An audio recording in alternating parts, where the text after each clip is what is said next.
Check this out. Oh yeah. A incomplete, unfortunately, vintage Kenner Tauntaun from Hoth Star Wars with, you ready for this? Splittable belly that's actually still in pretty good shape. A little discoloring, but considering how old, yeah, this thing is crazy. We got for numbers on here. It's a 1979 on the foot, Hong Kong, B and A. Legs move, arms move. The bridle has been damaged and is not in great shape. That's why I left it in there. No saddle. But, you know, just to make it fun, interstage this. Oh, that's right. We got Luke Skywalker with the actual weapon that he was carded with. Oddly enough, no lightsaber. Not sure what that's all about. He is marked 1980 Hong Kong, I believe. If you look real close there, you can see that. I believe marked 80, released in 81, if you will, I think. I've been kind of reading the internet. The original, I don't know what you'd call it, saddle, it looked like the legs were on the outside. I am in the process of trying to sort that out. It's going to be a challenge, but, you know, I like a good challenge. Let's learn about this stuff. So this is the Kenner Open Belly Tauntaun, arguably the most famous and highly sought after version of the vintage Tauntaun toy. That's right, kids. The most desirable. It's noted for its iconic play feature and direct reference to the iconic scene in the movie. Now, I'm not going to do it, but you can actually fit this figure into there. It goes, it fits, it works. Let's check out this weapon real quick. I don't know if I'm actually going to risk putting that into his hand because his hand's got... But I'm pretty sure that's the correct weapon. Let's grab the weapon by up front, just for funsies. So yeah, Luke Skywalker with no lightsaber. Nothing even hanging off his belt. He's got the swivel head, arms, legs only, no elbows, no knees. That's standard form. Pretty good shape, actually. I might be able to clean him up a little tiny bit. A little battle damage on him. But, you know, I was into the snow toys. And the snow toys didn't make it very good because they got played with in the snow. Did I say snow toys? Snow toys. Yeah, here we go. Let's keep going. The distinguished soft plastic vinyl flap on the underside of the belly opens up, allowing a 3.75 action figure, specifically the Han Solo Hoth outfit or the Luke Skywalker outfit, to be placed on. Well, Han Solo never went in, so AI, you're dumb. You're drunk, go home. Luke goes in the belly, dude. After getting... We didn't get Tauntaun. What did he get? Mouthed or something? Something attacked him. I can't remember what it was called. Accessory hiding spot. Yeah, trap door in the back for the player to go in.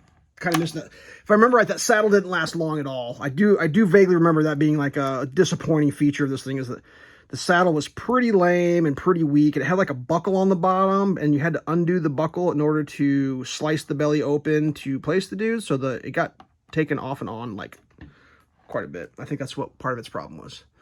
We'll try to spin this around a few times while we learn more. All right, it's tied to the 1980 movie Empire Strikes Back. It's commonly labeled as 1979 LFL, Lucasfilms Limited, stamped on the plastic. The predecessor, it was released after the earlier, rarer closed belly. So the closed belly is rarer, apparently. Maybe I don't have the good one. I don't even know. This is the one I got. I ain't gonna worry about it. Don't have the box, so get real. Fully complete would be the Tauntaun, the saddle, and the reins. So definitely missing the saddle. Let's check out the Luke. I got a little tape on the Luke here. Luke Skywalker Hoth Battle Gear. Oh, that's him right there. It's a fantastic popular collectible.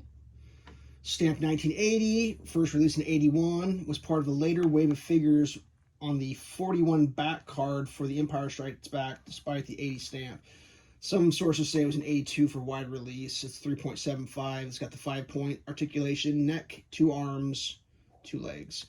Rebel rifle blaster. He's molded in a white tan snowsuit with hat, hood, features molded details for his goggles, binoculars, belt, pouches on his chest.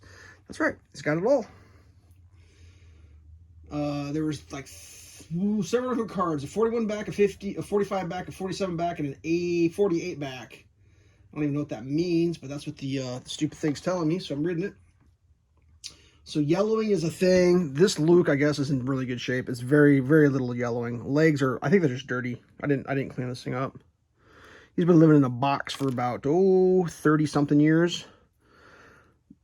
Separate from his battle rifle, which did get located. Let's see if we can get the old Tauntaun to give him a hug. Can they be battle buddies?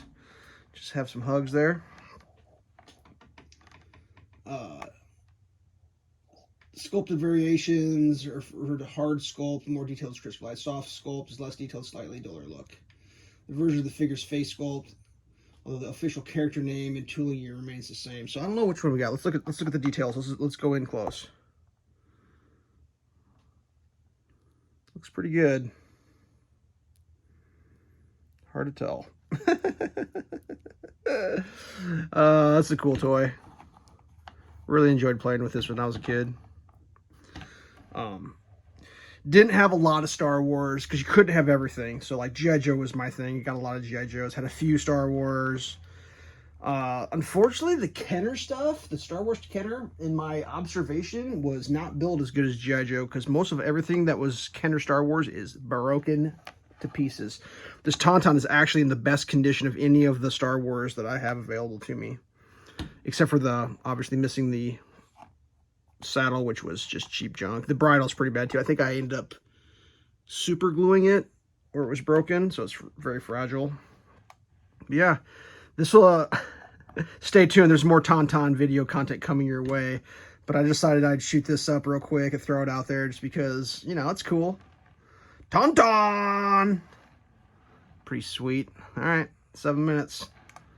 Stay safe.